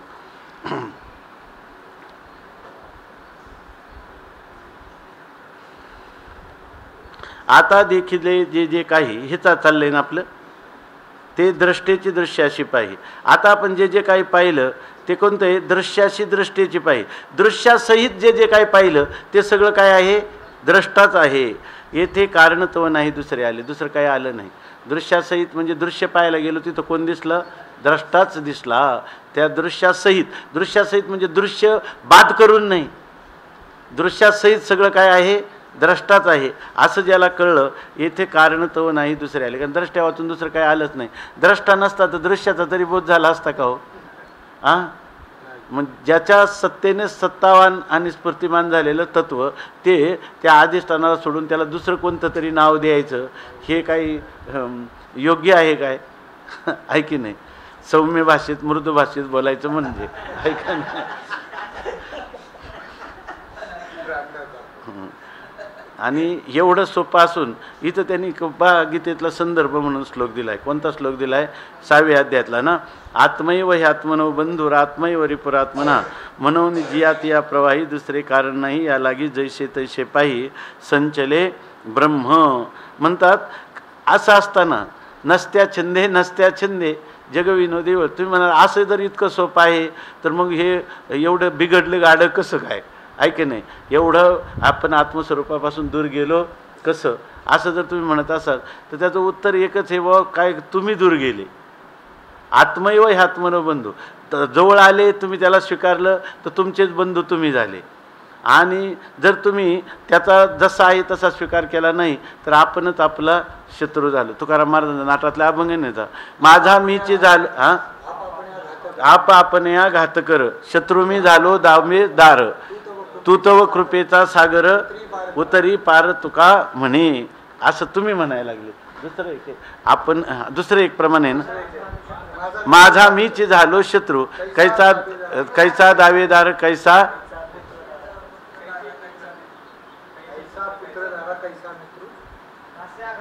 काय सया घातला पसरू, अहो जगद्गुरु तुका म्हणे. हे सगळं कोणी केलेलं आहे? आपणच केलेलं आहे की नाही. म्हणून आत्मैव ह्यात्मनो बंधुर आत्मैव रिपुरात्मना, आपणच आपला बंधू आहोत आणि आपणच आपला शत्रू आहोत. उद्धरेद आत्मना आत्मानं नात्मानं अवसादयेत. ह्या आत्मैव ह्यात्मनो बंधू रात्मैव रिपुरात्मना.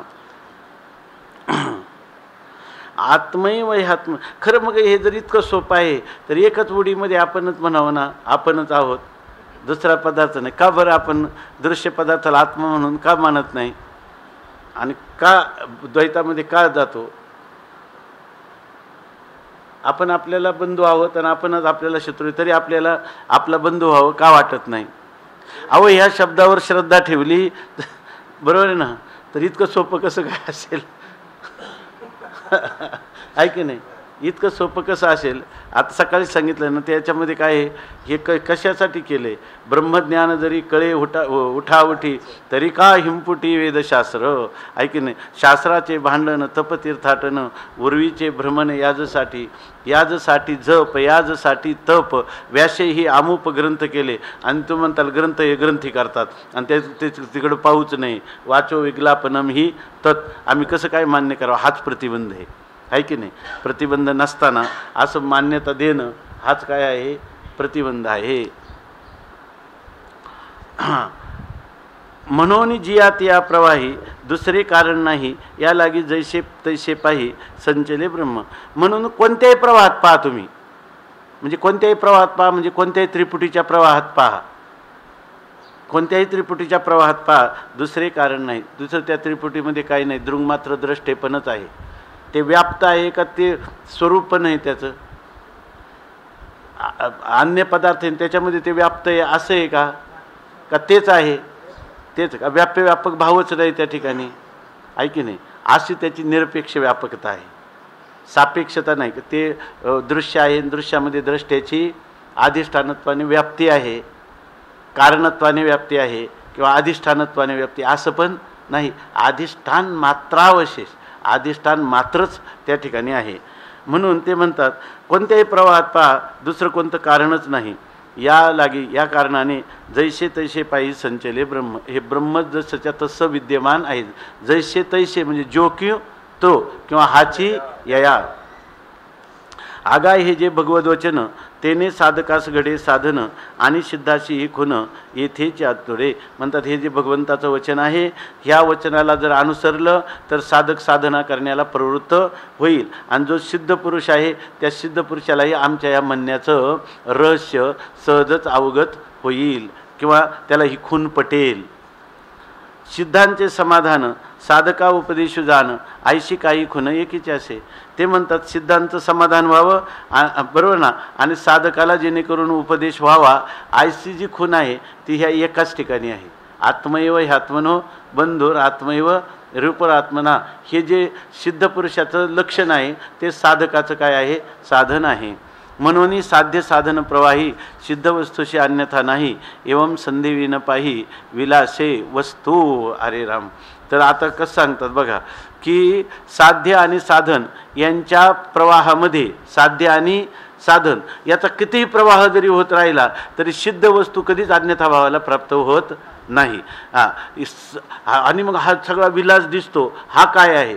तर ते म्हणतात संधी विन पाही विलासे वस्तू. या ठिकाणी साध्य आणि साधन यांचा संधी होतो आणि मग तुम्हाला साध्याची प्राप्ती होते. अशा प्रकारचा कोणताही संधी म्हणजे त्याच्यामध्ये मर्यादेची रेखा बरोबर ना, असं कुठेही नाही. आत्तापर्यंत हे साध्य साधन आणि त्याच्यानंतर हे साध्य, असा सिद्ध वस्तूमध्ये साध्य साधन असा कोणत्याही प्रकारचा संधीच नाही. आता एकी अनेकी पाही एकपणा हानी नाही, म्हणून जिये ते सोयी आपण या देखे. महापुरुषाचा बोध आहे की ज्या ठिकाणी एकामध्ये अनेकत्व कधीच आलं नाही, आणि जरी अनेकत्व भासलं तर एकपणाची हानी कधीच झाली नाही. म्हणून कोणत्याही प्रकारामध्ये ज्या वेळेला दृश्य दिसणार नाही तेव्हा आपल्या स्वमहिमेमध्ये किंवा दृश्य दिसणार तेव्हा देखील आपणच आपल्या आत्मस्वरूपाला तो पाहत असतो, आणि अन्य दुसऱ्या पदार्थ त्याला दिसतच नाही. तिथं सगळ्या ठिकाणी तो काय पाहतो, तुका म्हणे जे जे भेटे आणि ते ते वाटे मी ऐसे. येथे हे मी म्हणण्याला सुद्धा तिथं कमीपणा आहे. स्वयं म्हणण्याला, आत्मा म्हणण्याला काय काय कशालाच त्या ठिकाणी फक्त एक त्याचा बोध आहे म्हणून म्हणायचं मी असे आहे की नाही. कारण त्या बोधात फक्त एकरूपताच आहे, त्याच्यामध्ये मीचं सुद्धा स्फुरण नाही. नाथ महाराजांनी लिहिलं आहे का मीचं स्फुरण आहे ना, हे पहिलं ब्रह्मामध्ये झालेलं मायेचं पहिलं स्फुरण आहे. मायेचं पहिलं स्फुरणच मी आहे, आणि हे अंतिम स्फुरणही मीच आहे. आणि ते अंतिम स्फुरण पहिल्या मी स्फुरणाला घालून जातं तेव्हा जे राहिलेलं मी आहे ते लक्ष मी आहे, ते स्वयं आहे, त्याला काही म्हणा अनिर्वाच्यच आहे की नाही. म्हणून म्हणतात येथे दृश्य आणि देखते वस्तू इतुक्या नाही पुरते, म्हणून देखत देखत दृश्याते गिळोनी असे. वरच्या वेळा झाल्यात ना आपल्याबरोबर. हां, म्हणतात दृश्य आणि द्रष्टा, बरोबर ना. इतक्यापुरती ही वस्तू नाही, दृश्य आणि द्रष्टा विचार करावा. आणि बघा, अध्यात्म तत्त्वज्ञानाचं जर तुम्हाला खरं आकलन व्हायचं असेल तर विद्यारण्य स्वामींचा किंवा भगवान शंकराचार्यांचा दृग्दृश्य विवेक ह्या ग्रंथाचं चिंतन झालं पाहिजे. असं तुम्ही म्हणत असाल तर टीकाकार म्हणतात की इथं दृश्य आणि द्रष्टा हे म्हणण्यासारखी वस्तूच नाही, ती परिपूर्ण वस्तू आहे. म्हणून असं झाल्यामुळं ह्या जो मुमुक्षू किंवा सिद्ध पुरुष आहे तो ह्या देखत देखत ह्या दृश्याला पाहता पाहता त्या दृश्याला गिळूनच टाकतो, आणि दृश्याला गिळून टाकतो तेव्हा आपल्या सापेक्ष दृष्टेपणाला गिळून टाकतो, आणि दृंग मात्र स्वरूपाने नित्यसिद्ध अशा स्वरूपाशी समरस होतो. आगा हे जे दृश्य दिसे ते गिळूनची दावी तसे, म्हणूनच पालट नसते वस्तूची काही. आता थोडी अलंकारिक भाषेत बोलतात की अहो खरं ज्या वेळेला काय आहे, ज्या वेळेला खरं यथार्थ ज्ञान होतं ना, संतांचं वाङ्मय रसमय का झालं आहे याच्याविषयी काल मी चिंतन वाचलं की ते म्हणतात त्याचं कारण काय, अनुभूतीच रसरूपतेची, आणि त्यामुळे त्या रसाचं अवतरण करण्याला त्यांना इथं वीररस काही तर शांतरस हे अवतरण करावं लागत नाही महात्म्याला, ते सहजच. आता जसं आपण आपण म्हणलं वनपट्टन एक भाव, हे त्यांच्या महिमेमध्ये ते म्हणतात आहे की नाही. त्याचं कारण काय आहे, अनुभूतीचा हा जो रस आहे तोच खरा रस आहे. रसो वै सहा. मग त्या लोकांना योजना करावी लागत नाही, ते आपोआप त्यांच्याकडून रसाचं हे होतं. काल एक कवी आले होते, ते एका महापुरुषाचं चरित्र लिहितात, जिवंत असणाऱ्या महापुरुषाचं चरित्र लिहितात. परंतु त्या महापुरुषाच्या चरित्राचं किंवा ठिकाणी जाऊन त्या भेटी घेतल्यावर त्यांचं जिथं जीवनचरित्र घडलं ती ठिकाणं पाहिल्यावर त्यांना जो भाव होतो श्रद्धेचा, तर तो त्यांनी हे केल्यामुळं असं आपल्याला वाटतं का श्रीधर स्वामींपेक्षा हे काव्य हे सरस आहे असं वाटतं. परवाच आले होते ते, तर ते काव्य इतकं सरस झाले त्यांचं, इतके सांस्कृतिक सामासिक शब्द ते. आणि मनुष्य एकदम साधा आहे, काय पोस्ट मास्तर आहे, परंतु त्यांनी त्याच्याशी समरस झाला, त्या विषयांशी समरस झाला, त्यामुळे त्याच्या ठिकाणी ते आपोआपच त्या रसाची अभिव्यक्ती झाली. अलंकार आहेत अनेक त्याच्यामध्ये, शब्दालंकार आहेत, अर्थालंकार आहेत, त्याला काय म्हणतो उत्प्रेक्षादी सगळं त्याच्यामध्ये बसलेलं आहे. आम्ही एक 5-25 वेळा ऐकल्या, पण त्याच्यामध्ये सगळं हे अशा प्रकारचं वर्णन आहे. आता हे तर काय हे तो खास स्वारी आ गई आहे की नाही. आगा जे दृश्य दिसे ते गिळूनीची दावी तसे, त्याच्यापुढं कोणतंही दृश्य आलं का त्याला तो गिळूनच टाकतो आहे की नाही. म्हणूनच पालटू नसे वस्तूची काही, म्हणून त्या वस्तूला काहीच पालट होत नाही. वस्तूच्या ठिकाणी दृश्याचा पालट आणण्यात आली का त्याला तो काय करतो, गिळूनच आत्मरूपच करून टाकतो. मग आत्मरूप वस्तू म्हणजे कोणताच पालट किंवा विकार किंवा अन्यथा भाव प्राप्त होण्याचं कारणच नाही.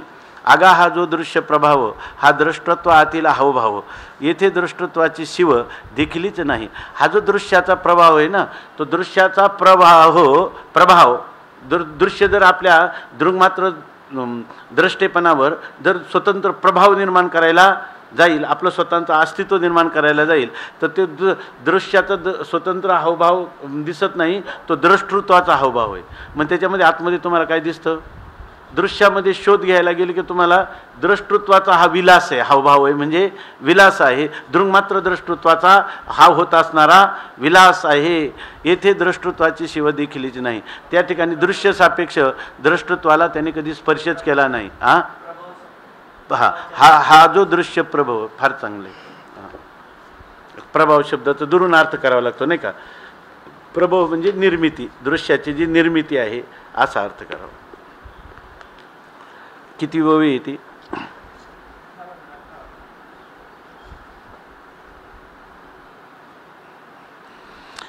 हा दृष्टृत्व अतिला हवभाव.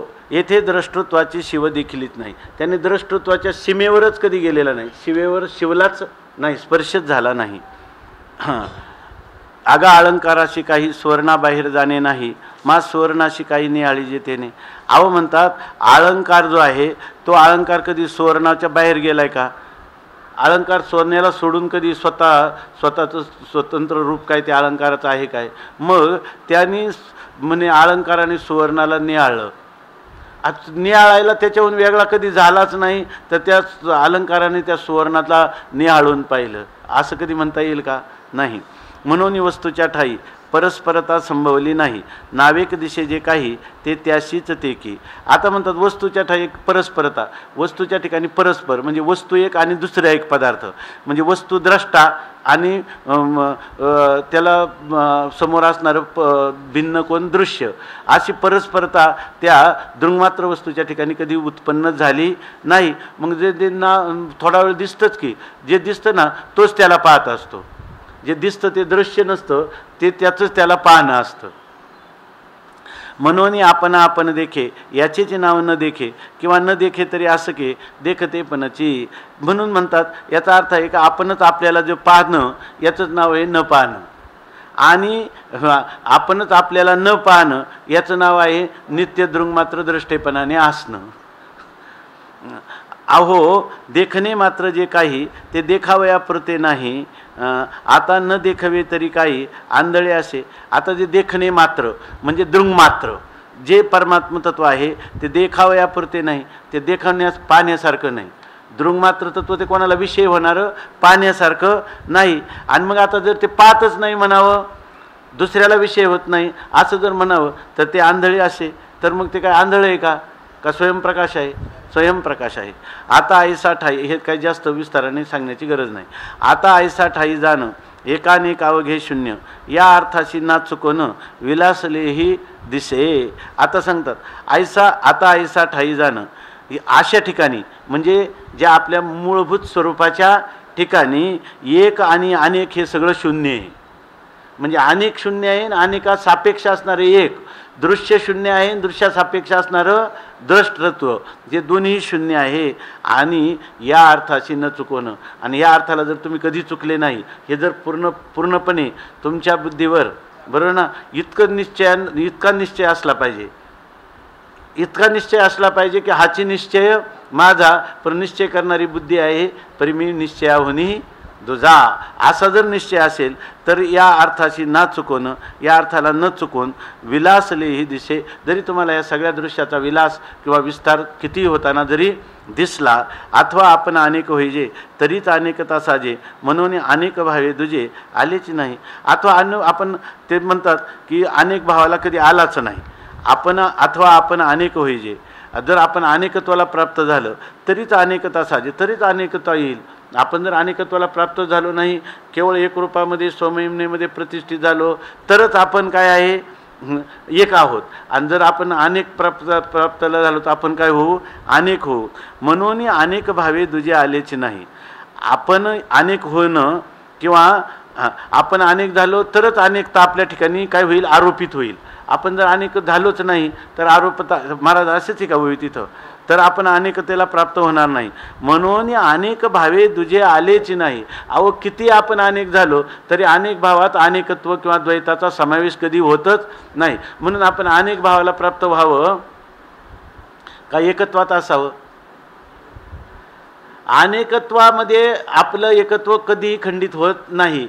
आणि एकत्वामध्ये बरोबर ना दृश्य सापेक्ष असणाऱ्या एकत्वामध्ये काय होईल चढ उतार होईल. पण आपल्या दृंगमात्र एकत्वामध्ये कधी चढउतार होतच नाही. मग ते अनेकत्वाने भासो नाही तर एकत्वाने असो तरी एकत्व जसंच्या तसंच आहे. आणि ऐक्य भावे तरी एकोची म्हणून एकानेकाहाची येथे द्रष्टत्वा नहेची सर्वथा लोपू. ऐक्य भावे तरी एकोची, एकरूपच असला ज्यावेळेला दृश्य समोर नाही तेव्हा एक भावाने तो एकच आहे. म्हणून एकानेका हाची, आणि जेव्हा अनेक होतो तेव्हा कोण आहे? हाच आहे. म्हणून एकही हाच आहे आणि अनेकही हाच आहे. येथे द्रष्टत्वा नव्हेची सर्वथा लोप, त्याच्या मूळ दृंगमात्र द्रष्टत्वाचा कधीही लोप झालेला नाही. म्हणून देखणे न देखणे मिळून एकले देखणे आणि एकत्वे नानापणे आपणची असे. म्हणून त्याने पाहिलं नाही पाहिलं तर मिळून काय आहे? एकटं दृंगमात्र द्रष्टेपणच आहे. पाहिलं तरी दृंगमात्र द्रष्टेपण आणि न पाहिलं तरी दृंगमात्र द्रष्टेपण एकटंच आहे. आणि एकत्वे नानापणे आपणच असे, आणि एकत्वाने असला तरी एकच आहे, आपणच आहे, स्वयं आहे. आणि अनेकत्वाने असला तरी स्वयंच आहे. पुढे याचेची विशेषण करावयाचे मिश जाण उभविले असे आण मुळीचे पद. आणि या ठिकाणी याचंच विशेष रूपाने वर्णन करायचं म्हणून म्हणजे ह्या आत्मस्वरूपाला विशेषण करावयाचे मिस, म्हणजे याला आत्मस्वरूपाच्या ठिकाणी काही ते आत्मस्वरूपाचं वैशिष्ट्य ना सांगण्यासाठी ह्या निमित्ताने उभविले असे आण मुळीचे पद.